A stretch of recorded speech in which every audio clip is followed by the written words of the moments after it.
Je parcours les miniatures et choisis la vue 10 de l'onglet Système circulatoire. Lorsque je touche cette miniature, ceci lance un modèle prédéfini qui zoome dans la cage thoracique montrant le cœur et les poumons ainsi que les structures environnantes. Je peux en savoir davantage sur n'importe quelle structure en la sélectionnant, puis en touchant l'icône définition dans la barre de menu. Je peux personnaliser les vues en les faisant tourner, en effectuant des panoramiques et en zoomant vers l'avant ou vers l'arrière. Je peux également ajouter ou supprimer des structures. Admettons que je ne veuille voir que le cœur. Je sélectionne une partie de ce dernier et un chemin de navigation s'affiche en haut de l'écran. Il identifie la structure du cœur que j'ai sélectionnée par son nom, son emplacement et son système corporel.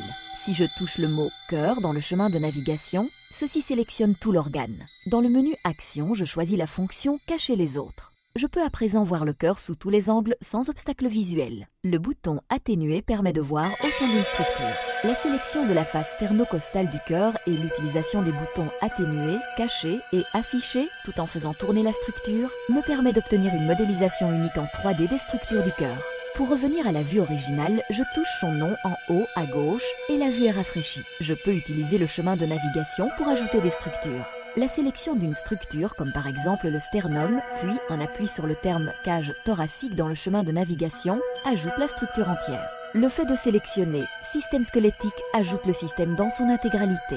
Si je souhaite ajouter une structure spécifique, je peux utiliser la fonction « Rechercher ». Ici, je cherche le diaphragme. Une liste de termes anatomiques est proposée et je sélectionne et ajoute le diaphragme. Je peux supprimer des structures en les sélectionnant et en les cachant une par une.